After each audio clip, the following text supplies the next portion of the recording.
ത്രിയേക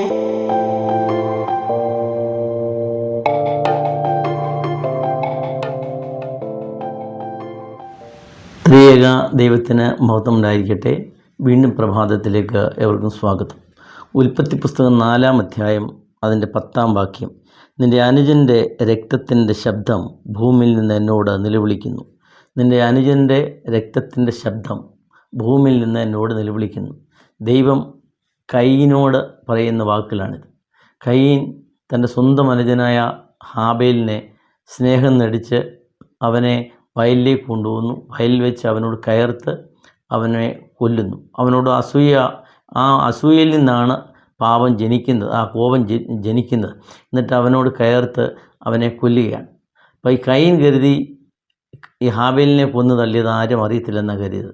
പക്ഷെങ്കിൽ കയീന് സമാധാനമില്ല. കാരണം ഈ ഹാബേലിൻ്റെ രക്തം ഭൂമിയിൽ നിന്ന് ദൈവത്തോട് നിലവിളിച്ചുകൊണ്ടിരിക്കുക.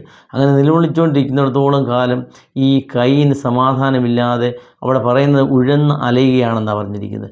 കാരണം ആ പാപം അവനെ വേട്ടയാടിക്കൊണ്ടിരിക്കുക. കാരണം ഈ ഹാബേലിൻ്റെ രക്തം അവിടെ ഭൂമിയിൽ നിന്ന് നിലവിളിക്കുന്നിടത്തോളം കാലം ഈ കയീൻ ഇങ്ങനെ സമാധാനമില്ലാത്ത അലയും. ഇങ്ങനെയുള്ളൊരു സംഭവം ഈ കഴിഞ്ഞ 4-ാം തീയതിയത്തെ ജൂലൈ മാസം 4-ാം തീയതിയത്തെ ആ മനോരമ പേപ്പറിൽ മനോരമ പത്രത്തിൻ്റെ ആ 4-ാം പേജിലുണ്ട്.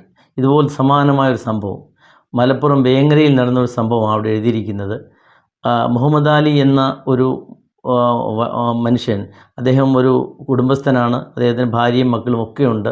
പക്ഷേ ഒരു സമാധാനവുമില്ല. എന്നും വീട്ടിൽ എന്തെങ്കിലും പ്രശ്നം കാണും, ആപത്തനത്വം കാണും. അയാൾക്ക് ഉറങ്ങാൻ പറ്റുന്നില്ല. ഉറക്കമില്ലാത്ത രാത്രിയിലൂടെ ഇങ്ങനെ കടങ്ങും, ആശ്വാസമില്ലാതെ ഇങ്ങനെ അലയും. ഒരു സമാധാനവും കിട്ടുന്നില്ല അങ്ങർക്ക്. അപ്പം എന്തോ പാപം അയാളെ വേട്ടയാടിക്കൊണ്ടിരിക്കുക. അപ്പോൾ അങ്ങനെ ഇരിക്കുമ്പോഴാണ് ഇദ്ദേഹത്തിൻ്റെ മൂത്ത മകൻ മരണപ്പെടുന്നു. അത് കഴിഞ്ഞ് പെട്ടെന്ന് തന്നെ ഇളയ മകൻ അപകടത്തിൽ മരിക്കുന്നു. ഇങ്ങനെ വീട്ടിൽ, ഭവനത്തിൽ അല്ലെങ്കിൽ ജീവിതത്തിൽ എന്നും അനർത്ഥങ്ങൾ, ഒരു സമാധാനവുമില്ല. കുടുംബ പ്രശ്നങ്ങളും കാണുമായിരിക്കും, അതൊന്നും അവിടെ വിവരിക്കുന്നില്ല. എങ്കിലും പ്രശ്നങ്ങളൊക്കെ കാണും. ഒരു സമാധാനമില്ലാതെ അലയുമ്പോൾ അയാൾ സമാധാനം കിട്ടാൻ അദ്ദേഹത്തെ എന്നോ ചെയ്തൊരു പാപം അദ്ദേഹത്തെ വേട്ടയാടിയാണ്. അദ്ദേഹം ഏറ്റവും ഒടുവിൽ മലപ്പുറം വേങ്ങര പോലീസ് സ്റ്റേഷനിൽ ചെന്ന് കീഴടങ്ങിയാണ്. പറയുകയാണ് 39 കൊല്ലം മുമ്പ് അയാൾ ഒരു യുവാവിനെ, 20 വയസ്സുള്ള യുവാവിനെ അയാൾ കൊന്ന് ഒരു തോട്ടിൽ തള്ളിയിട്ടുണ്ടായിരുന്നു. അതാരും അറിഞ്ഞില്ല. കാരണം ആ യുവാവ് അപസ്മാര രോഗിയായിരുന്നു, അനാഥനായിരുന്നു, അയാൾക്ക് ബന്ധുക്കളാരും ഇല്ലായിരുന്നു. ഇങ്ങനെ അലഞ്ഞ് തിരിഞ്ഞ് നടക്കുന്ന ഒരു മനുഷ്യനായിരുന്നിരിക്കാം. അപ്പോൾ അതുകൊണ്ട് തന്നെ അദ്ദേഹം അപസ്മാര രോഗിയും ഒരുപക്ഷേ മാനസികമായി ബുദ്ധി വികസിക്കാത്ത മനുഷ്യനുമായിരുന്നിരിക്കാം. അപ്പോൾ ചായ കുടിക്കാനോ വല്ലതും ഇദ്ദേഹം ഈ മുഹമ്മദ് അലി ദേവസ്യ എന്നൊരു ഭൂവുടമയുടെ പറമ്പിൽ ജോലി ചെയ്തുകൊണ്ടിരിക്കുകയാണ്. ആ പറമ്പിൻ്റെ അതിർത്തിയിലൂടെ ഒരു വെള്ളം ഒഴുകുന്ന തോട് ഒഴുകുന്നുണ്ട്.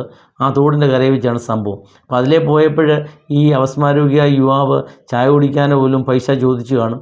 കൊടുക്കാതിരുന്നപ്പം ബാക്കി തർക്കം ഉണ്ടായി കാണും. അങ്ങനെ ആയിരിക്കണം. അവിടെ എന്താ കാരണമെന്ന് പറഞ്ഞിട്ടില്ല. അങ്ങനെ ഉന്തും തെളിവൊക്കെ ഉണ്ടായി. ഈ മുഹമ്മദ് അലി ആരോഗ്യമുള്ള മനുഷ്യനാണ്. ആ അപസ്മാരോഗ്യമായ മനുഷ്യനെ ചവിട്ടി താഴ്ത്തി ഈ തോട്ടിലെറിയുകയാണ്.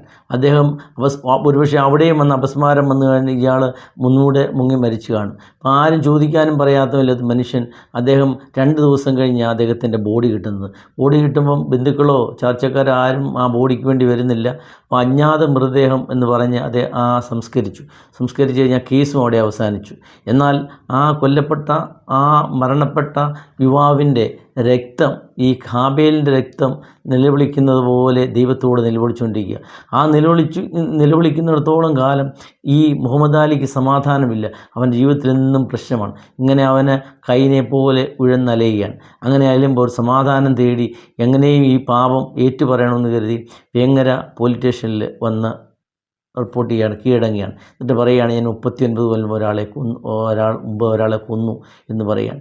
പ്രിയമുള്ളവരെ, ഇതാണ് അറിഞ്ഞുകൊണ്ടോ അറിയാതെയോ ചെയ്യുന്ന പാപം. ഒരുപക്ഷെ നമ്മൾ ആരും കാണുന്നില്ല, ആരും അറിയുന്നില്ല എന്ന് പറഞ്ഞ് രഹസ്യം ചെയ്യുന്ന പാപം, ഇതുപോലെ കൊന്നുകൊള്ളുന്ന പാപങ്ങൾ, മറ്റുള്ളവർ ചെയ്യുന്ന പാപങ്ങളൊക്കെ അത് നമുക്ക് തന്നെ സമാധാനമില്ലാതെ അലയുന്ന അനുഭവത്തിലേക്ക് വരും. കയീനെ പോലെ, ഈ മുഹമ്മദ് അലിയെ പോലെ. ഈ കയീനോട് ദൈവം തമ്പുരാൻ പറയുന്നുണ്ട്, ഈ ഹാബേലിനോട് കോപിച്ച് അവന് ആ അസൂയയിൽ നിന്നൊരു കോപമുണ്ടായി. അങ്ങനെ കോപിച്ചിരിക്കുമ്പോൾ ദൈവം അവന് മുന്നറിയിപ്പ് പറയുന്നുണ്ട്, ഇതാ പാപം നിൻ്റെ വാതിൽക്കൽ കിടക്കുന്നു, അതിൻ്റെ ആഗ്രഹം നിന്നോടാണ്, നീ അതിനെ കീഴടക്കുമെന്ന് പല പ്രാവശ്യം ദൈവം പറയുന്നുണ്ട്. എന്നിട്ടും അവന് കീഴടക്കാനായില്ല. ഹാബേലിനെ അവൻ അവിടെ ചെന്ന് കൊന്നു. അതുപോലെ തന്നെ ഈ മുഹമ്മദ് അലിക്ക് ആ പെട്ടെന്നുണ്ടായ കോപം നിയന്ത്രിക്കാനായില്ല, ആ ബാക്കിതർക്കമായി കൊന്നു. ഏറ്റവും ഒടുവിൽ എന്താണ്? സമാധാനമില്ലാതെയാണ്. പ്രിയമുള്ളവരെ, ക്രോധത്തെ ശമിപ്പിക്കാനും അല്ലെങ്കിൽ അല്പനേരം ഒന്ന് ശാന്തമായി അതിനെപ്പറ്റി ചിന്തിക്കുവാനും ഒക്കെ നമുക്ക് കഴിയണം. അല്ലെങ്കിൽ ഇതുപോലെയുള്ള സമാധാനമില്ലാതെ അലയുന്നവരായിരിക്കും സമാധാനമില്ലാതെ. അതുകൊണ്ട് വിശുദ്ധ ഗ്രന്ഥങ്ങളൊക്കെ, അത് ഏത് ഗ്രന്ഥമായാലും ദൈവീയമായ ഗ്രന്ഥങ്ങളൊക്കെ നമ്മെ പഠിപ്പിക്കുന്ന ഇതാണ്: ക്രോധത്തെ ശമിപ്പിക്കണം, ശാന്തമാവണം, ദൈവീയമായ ചിന്തയോടെ കരുതണം. അല്പനേരത്തെ ഒരു കോപം വന്നാൽ ആങ്കർ മാനേജ്മെൻറ്റിനൊക്കെ നമ്മൾ പഠിക്കുമ്പം ആ സീനിൽ നിന്ന് get away from the scene എന്നാണ് പറയുന്നത്. അപ്പം അങ്ങനെയുള്ള കോപ സീനിൽ നിന്ന് അങ്ങനെയുള്ള പ്രശ്നങ്ങളൊക്കെ വരുമ്പം കുറച്ചൊന്ന് മാറാൻ മനഃപൂർവ്വം ഒന്ന് മാറി നിൽക്കും, തന്നെ നിയന്ത്രിച്ച്, നമ്മളെ തന്നെ നിയന്ത്രിച്ച് ആ സിറ്റുവേഷൻ ഒന്ന് മാറി നിന്ന് ശാന്തമായി ചിന്തിക്കുവാൻ നമുക്ക് കഴിയണം. അല്ലെങ്കിൽ ഇതുപോലെ നമ്മൾ ചെയ്യുന്ന പാപങ്ങളൊക്കെ അത് നമുക്ക് തന്നെ ആരോടാണോ പാപം ചെയ്തത് അവർ ദൈവത്തോട് നിലവിളിക്കുമ്പോൾ നമ്മൾ സമാധാനമില്ലാതെ അലയും എന്നുള്ള ഒരു ബോധ്യത്തിൽ നമ്മൾ ജീവിക്കണം. അതാണ് കയീൻ്റെയും ഈ മുഹമ്മദ് അലിയുടെ ഒക്കെയും അനുഭവം നമ്മോട് പറയുന്നത്. അതുകൊണ്ട് ദൈവീയമായ അനുഭവത്തിൽ ശാന്തമായി ചിന്തിച്ച് ദൈവത്തോട് ചേർന്ന് ആത്മീയമായ ജീവിതം നയിക്കുവാനും ക്രോധത്തെ ശമിപ്പിച്ച് മറ്റുള്ളവരെയൊക്കെ സ്നേഹിക്കുവാനും ഒക്കെ കഴിയട്ടെ. അതിന് ദൈവത്തിൻ്റെ പരിശുദ്ധാത്മ സഹായിക്കട്ടെ എന്ന് പ്രാർത്ഥിക്കുന്നു. ദൈവം നമ്മെ സമൃദ്ധമായി അനുഗ്രഹിക്കട്ടെ.